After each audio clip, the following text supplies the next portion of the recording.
কাল রবিবারে বানানো হয়েছিল চিকেন, তো লাল লাল করেই বানানো হয়েছিল। চিকেনটা বানিয়েছিল বরমশাই, আর মাঝে মধ্যে বরের হাতে রান্না খেতে খুব ভালোই লাগে।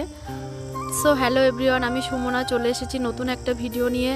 সকাল সকাল উঠে আমি স্নান করে ঘরের কাজ করে নিয়েছি, তারপরে সোজা চলে এসেছি রান্নাঘরে। আগে থেকেই মটরটা সিটি মারা ছিল, তো সকালে বানানো হয়েছিল ঘুগনি। সকালের টিফিনের দায়িত্বটা ছিল আমার, আর দুপুরে রান্না করবে বরমশাই। তো আমি ওইদিকে ঘুগনিটা বসিয়ে এসেছি, আর এখানে এসে আমি বিছানাটা ঠিক করে নিচ্ছি। আর মাঝে মধ্যে কিন্তু রান্না না করে কেউ যদি রান্না করে তাহলে খেতে বেশ ভালোই লাগে। তারপরে আমার চুলটা একটু ভিজে ছিল, ওই জন্য ভাবলাম ফ্যানের হাওয়ায় একটু চুলটা শুকিয়ে নিই। আর আমাদের বাড়িতে ঘুগনি বানানো হলে সবাই বেশি মুড়ি দিয়ে ঘুগনিটা খেতে পছন্দ করে। আর মাঝে মধ্যে আমি লুচিও বানাই, তো আজ শুধুই ঘুগনি বানানো হয়েছে। আর বরমশাই বাজার থেকে চিকেন নিয়েও চলে এসেছে, তো আমি বলেছিলাম একটু পকোড়া করতে, ওই জন্য কিছু মাংস আগে থেকে তুলে রেখেছিল, সেইটাই এখন ছোট ছোট করে কেটে নিচ্ছে। আমি ওর হাতে হাতে কাজ করে দিচ্ছিলাম। দুজন মিলে মাঝে মধ্যে, বিশেষ করে রবিবার দিনে দুজন মিলে রান্না হয় বেশি, তো বেশ ভালোই লাগে।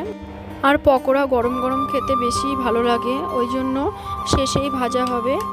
আমাদের বাড়িতে মাংস বানানো হলে বেশিরভাগ ওই বানাই, আর মাংসটা ও বানাতে ভালোবাসে, আর মাংসটা বানায়ও খুব সুন্দর, ওই জন্য মাংসটা রান্না বেশিরভাগ বরমশাই করে। তো দেখো এখানে পকোড়াটা ভাজা হবে আগে থেকে, চিকেনটা ম্যারিনেট করে রাখা হয়েছে, তারপরে এইদিকে মাংসটা রান্না হয়ে গেলে শেষে ভাজা হবে।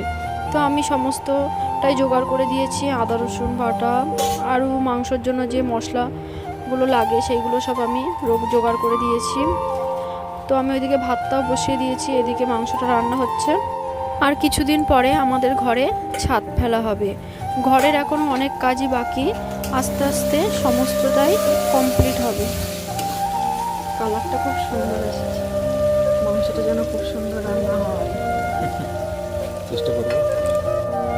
আর আমরা দুজনেই চিকেন খাই, মটন খাই না, ওই জন্য আমাদের বাড়িতে বেশিরভাগ চিকেনই রান্না হয়। তো বরমশাই দেশি মুরগি খেতে একটু ভালোবাসে, তো সবসময় তো দেশি মুরগি পাওয়া যায় না, ওই জন্য বেশি এই যে চিকেনটাই রান্না হয়। তো দেখো ওইদিকে মাংসটা ফুটছে, তো তারপরে আমি বললাম এইদিকে তাহলে পকোড়াটা ভেজে নাও, গরম গরম খাওয়া যাবে সবাই। আর পকোড়া খেতে তোমরা কে কে পছন্দ করো? আমি তো পকোড়া খেতে খুব পছন্দ করি, আর গরম গরম পকোড়া খেতে খুব ভালো লেগেছিল। তো আজকের ভিডিওটা এখানেই শেষ করলাম, আবারও তোমাদের সাথে অন্য ভিডিওতে দেখা হবে।